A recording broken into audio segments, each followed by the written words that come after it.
नमस्कार, स्वागत आहे तुमचे आमच्या चॅनेलमध्ये। आवाज महामुंबईचा, शोध बातमीचा, कौल मनाचा। चला तर मग आमचे चॅनेल शेअर करा, लाईक करा आणि सबस्क्राइब करा। धन्यवाद। महाराष्ट्र भूषण डॉक्टर नानासाहेब धर्माधिकारी प्रतिष्ठान रेवदंडातर्फे महास्वच्छता अभियान संपन्न। उरण शहरातून 25 टन सुका कचरा, 15 टन ओला कचरा संकलित। समाजसुधारक महाराष्ट्र भूषण डॉक्टर नानासाहेब धर्माधिकारी यांनी समाजातील अज्ञान, अंधश्रद्धा, अनिष्ट रूढी, परंपरा, जाती व्यवस्था, स्त्रियांवरील अत्याचारांसारख्या प्रथांविरुद्ध समाज प्रबोधनाचे कार्य केले। तसेच समर्थ रामदासांच्या दासबोधाचे ते निरूपणकार होते। त्यांनी आयुष्यभर अध्यात्म, शिक्षण, आरोग्य, समाज प्रबोधन व व्यसनमुक्ती क्षेत्रात निर्लसपणे कार्य केले। डॉक्टर नानासाहेब धर्माधिकारी यांचे जगभरात लाखो अनुयायी आहेत। 1 मार्च हा त्यांचा जन्मदिवस, त्यामुळे त्यांच्या जयंतीनिमित्त त्यांच्या कार्याचे स्मरण करून सामाजिक उपक्रम राबवण्यात येत असतात। आणि आज त्यांच्याच कार्याचा वासा त्यांचे पुत्र पद्मश्री डॉक्टर अप्पासाहेब धर्माधिकारी व त्यांचा संपूर्ण परिवार त्यांच्या कार्याची धुरा सांभाळत आहेत।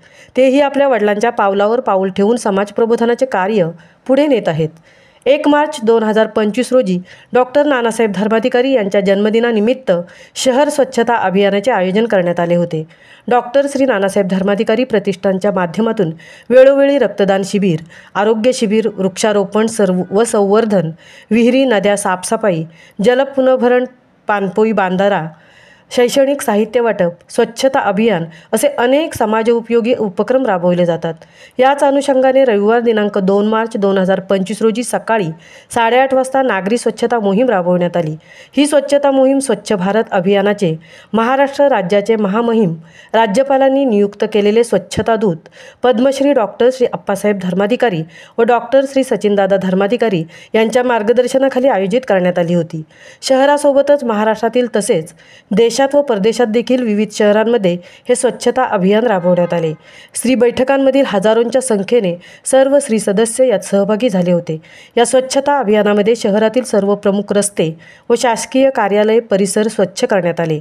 तसेच या अभियानामध्ये सर्व शासकीय कर्मचारी यांनी देखील सहभागी व्हावे असे आवाहन प्रतिष्ठानच्या वतीने करण्यात आले होते। उरणमधील स्वच्छता अभियानाच्या माध्यमातून शासकीय कार्यालये व प्रमुख रस्ते स्वच्छ करण्यात आले। या स्वच्छता मोहिमेत श्री बैठकीतील 1714 सदस्यांनी सहभाग घेतला होता। 15 टन ओला कचरा तर 25 टन सुका कचरा संकलित करण्यात आला।